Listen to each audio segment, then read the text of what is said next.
vai afetar inclusive o mecanismo do desejo, do prazer, do estímulo. Daqui a pouco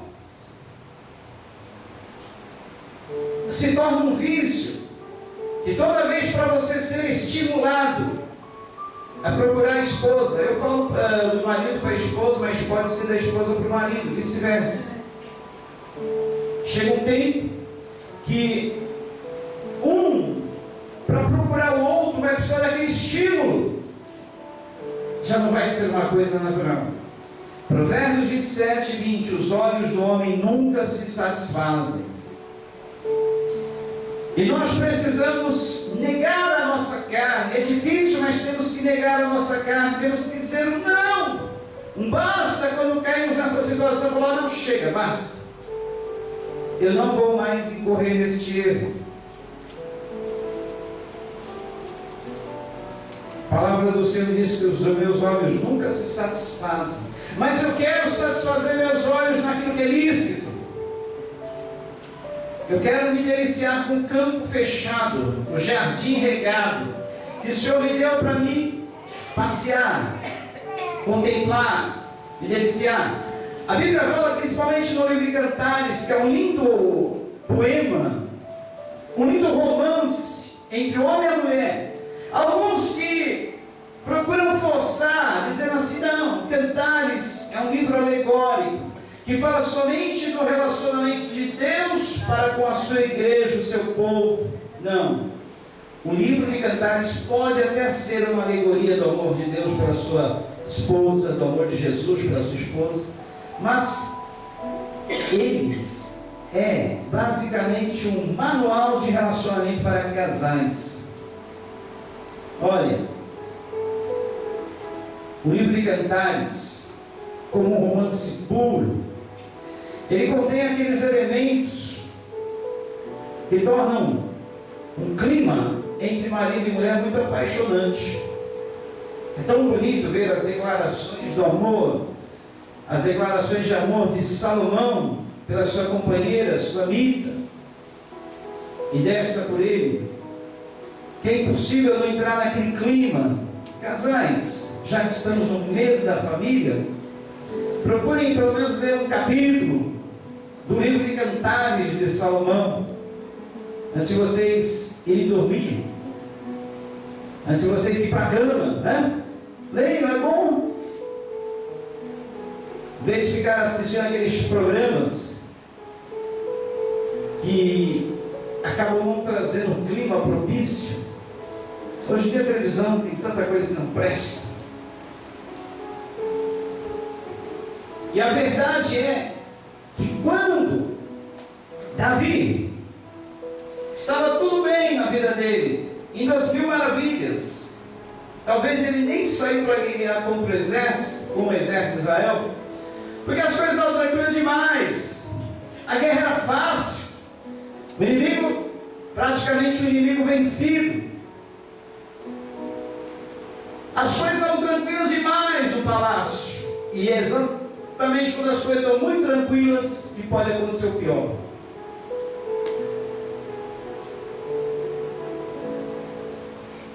Há um hino que eu me lembro, diz: bem de manhã e sem cessar, vigiai e orai.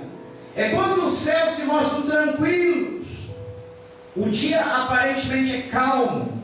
É nesses dias que podem desencadear um grande vendaval, uma grande tempestade. E Davi estava naquele dia, tranquilo, céu azul, bonito, muito tranquilo. E ele exatamente fixa os seus olhos na direção que não era para ele fixar. Ele tinha tantas coisas bonitas, lícitas para observar no seu palácio, mas ele cismou que a grama da casa do vizinho era mais verdinha. Não tem essa síndrome, esse mito da grama mais verde? Porque a grama do vizinho parece ser sempre mais verde. E já que nós estamos no mês da família, é bom nós frisarmos Se a grama do vizinho é mais verde, é porque certamente ele cuidou, certamente ele regou, certamente ele podou. E para que a grama do nosso quintal se torne verde também, precisamos ter o mesmo cuidado, carinho, nutrir essa plantação. Pense nisso. Se a grama do teu casamento não está tão verdinha, comece a nutrir, comece a regar. Você vai ver que vai nascer até flores. Pense nisso. O casamento é para ser regado. O casamento é algo para ser cuidado. O casamento é como um jardim que Deus nos deu para cuidar o resto da vida. Nunca podemos destruir aquele jardim, querer construir outro. Regar aquele jardim, cuidar daquele jardim. Pensar assim, olha, esse é o jardim da minha vida. Jovens que estão para casar, pense, o jardim que Deus está te dando é para você cuidar pro resto da vida. Você deixar a grama sempre verdinha, para que não corramos o risco de olhar para a grama da casa do vizinho. Davi olhou, e se não bastasse olhar, fixou os seus olhos, não bastasse fixar os seus olhos, desejou, cobiçou. Tiago capítulo 1, versículos 12 a 15, nós estamos estudando as quintas-feiras. As quintas-feiras eu tenho feito um estudo bem expositivo do livro de Tiago, capítulo por capítulo, versículo por versículo. E esse capítulo do livro de Tiago que nós já estudamos, e nós já meditamos bastante nele, ele tem uma série de ensinamentos para a nossa vida, principalmente falando sobre como acontece o pecado na nossa vida, como que é esse mecanismo da tentação. E Tiago, capítulo 1, versículos 12 a 15, nos diz assim, olha, bem-aventurado o homem que suporta com perseverança a provação, porque depois de ter sido aprovado, receberá a coroa da vida, a qual o Senhor prometeu aos que o amam. Ninguém ao ser tentado diga, sou tentado por Deus, porque Deus não pode ser tentado pelo mal, e Ele mesmo a ninguém tenta. Ao contrário, cada um é tentado pela sua própria cobiça, quando esta o atrai e seduz. Então a cobiça, depois de haver concebido, dá à luz o pecado, e o pecado, uma vez consumado, gera a morte. Costuma-se dizer que a cobiça é a avó da morte, porque a cobiça dá origem ao pecado, o pecado, por sua vez, dá origem à morte. Então, em outros termos, a cobiça é a avó da morte, porque é daí que provém o pecado. E como é que acontece isso? De onde provém essa cobiça? A Bíblia diz que não é Deus que nos tenta, porque Deus não pode tentar a ninguém.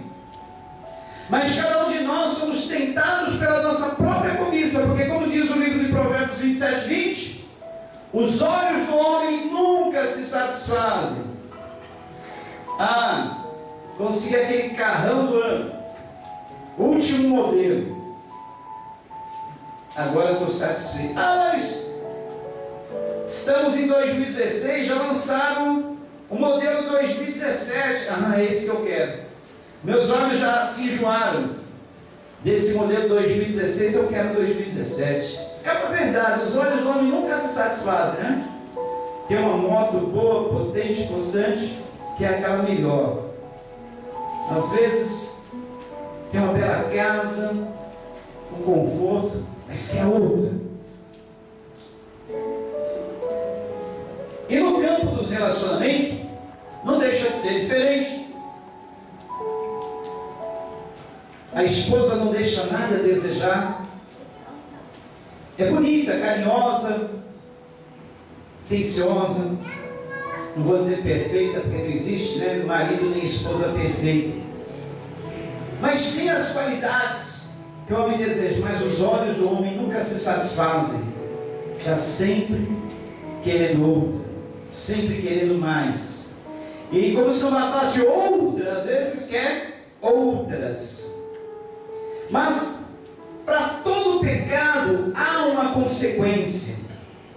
Você pode dizer assim: ah, mas eu conheço casos e mais casos. Inclusive, até no meio pastoral hoje em dia está muito comum trocar-se de esposas,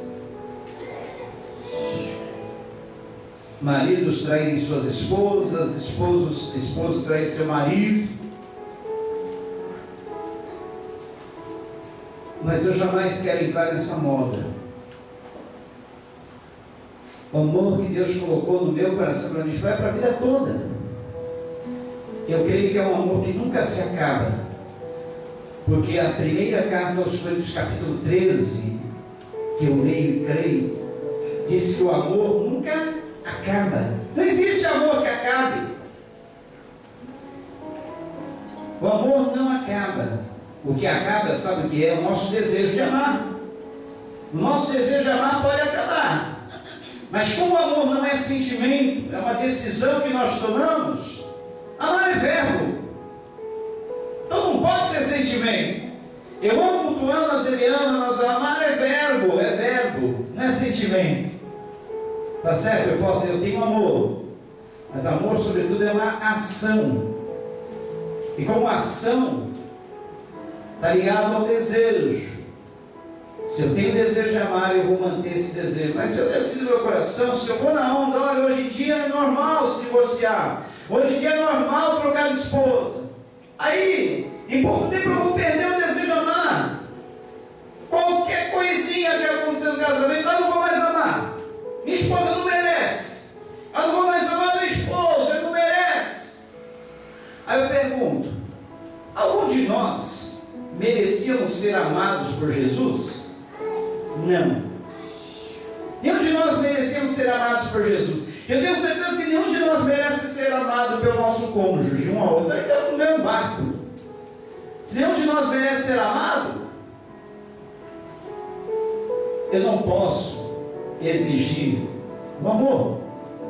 Mas eu tenho que amar, porque o amor também é um plantio.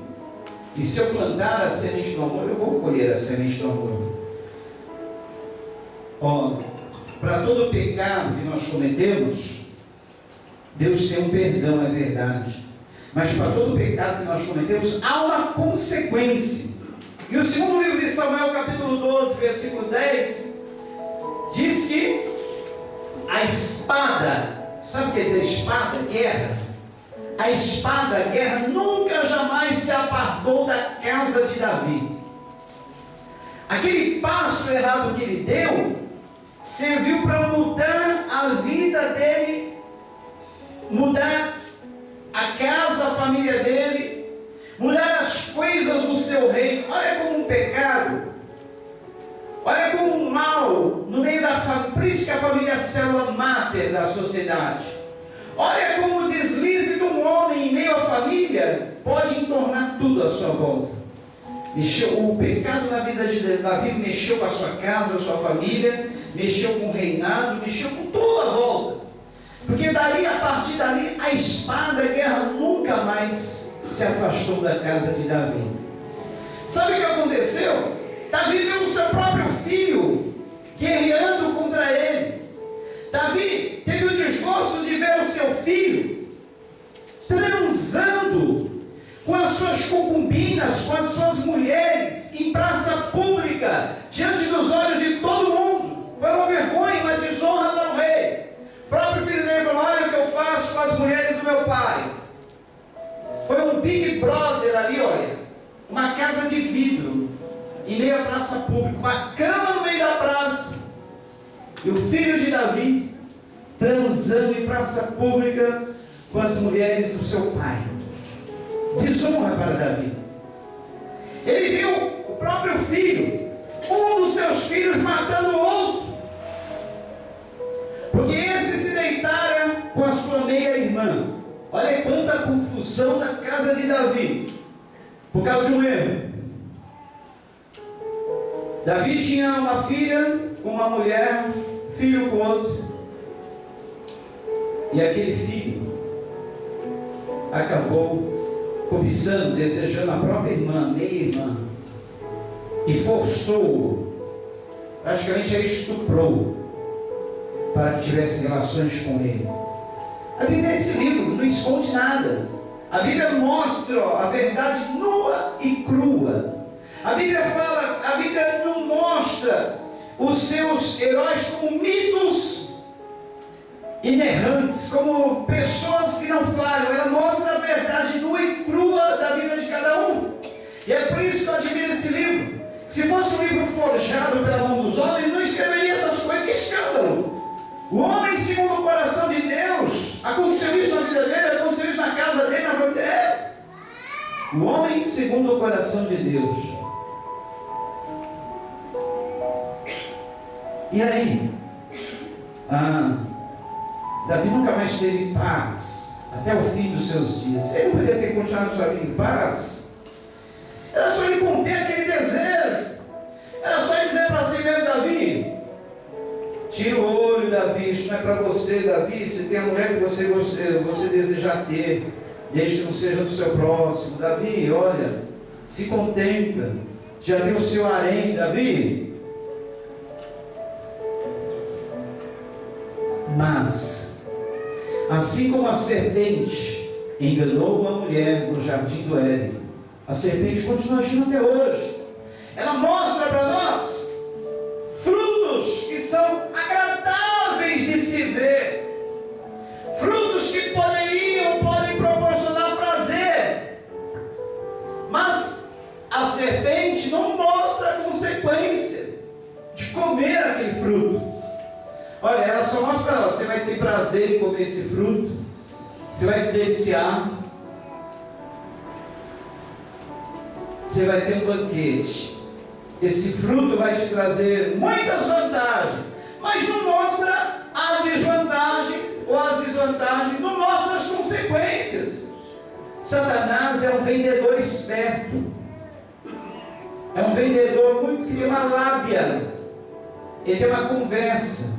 Sabe aqueles vendedores que falam mil e uma qualidades boas de um produto, mas não mostram as falhas, os defeitos, os pontos negativos do produto? Todo bom vendedor faz isso, né? Bom vendedor entre aspas. Eu digo, todo vendedor bom de lábia, ele faz isso. Mostra as qualidades, mas não mostra os defeitos, os pontos negativos. Satanás, como esse bom vendedor, mostrou a Eva o fruto, as qualidades, aquilo que o fruto poderia proporcionar de bom, mas não mostrou as consequências. Acho que foi o Guilherme que falou hoje, né, de manhã, na escola bíblica, né? O fruto trouxe o discernimento do que é o bem. Foi você que falou hoje, né? O fruto trouxe o discernimento do que é o bem e o mal. Mas só que ele também trouxe um discernimento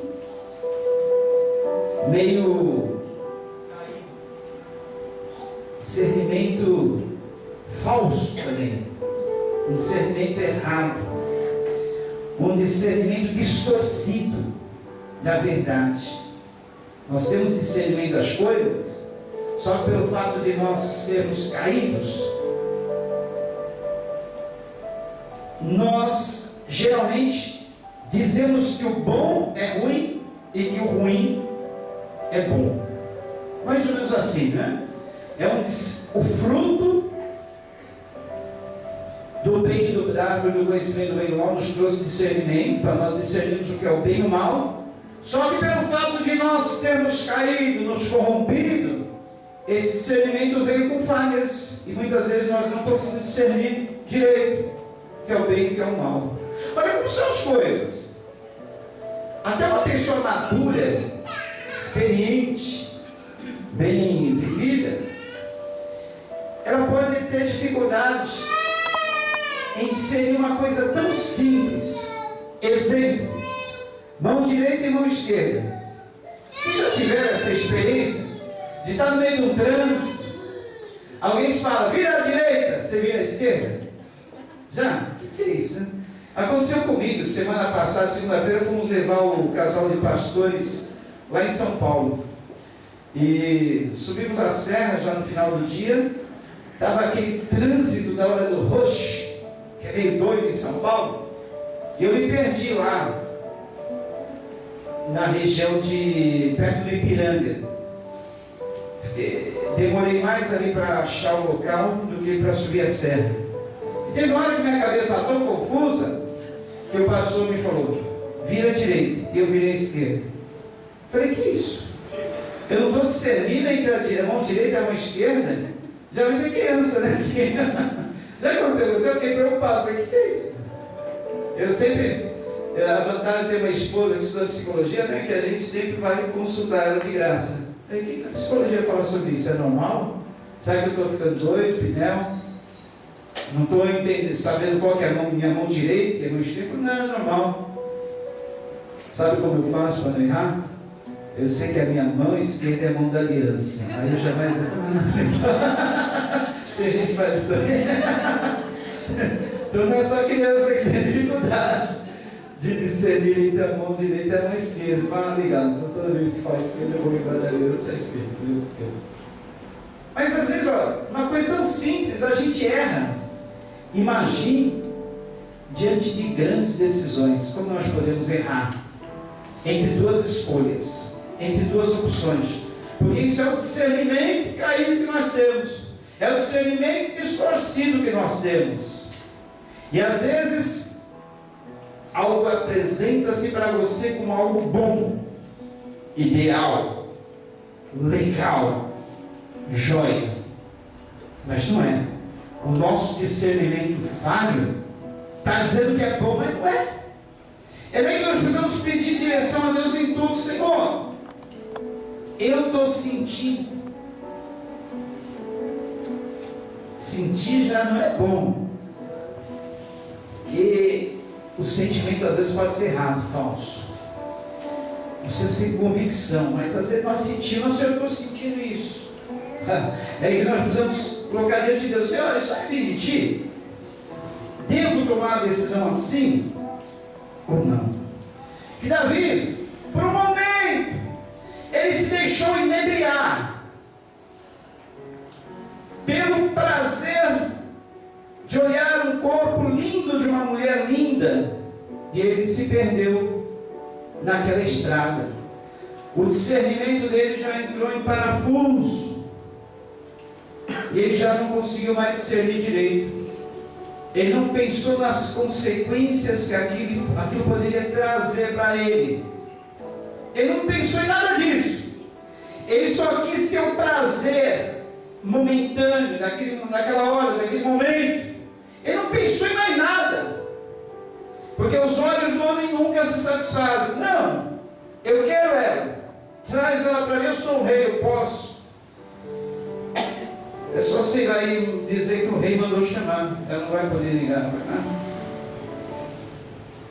Davi não pensou. Isso é o que pode acontecer conosco, às vezes, de nós não pensarmos, não ponderarmos,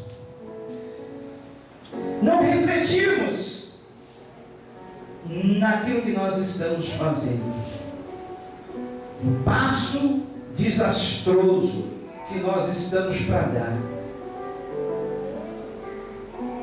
Um passo e a nossa vida pode mudar, tanto para melhor como para pior. Um passo é aquela experimentadinha que o adolescente, o jovem, deseja e não resiste, e o prende para sempre no vício. É só uma experimentadinha, só para me ver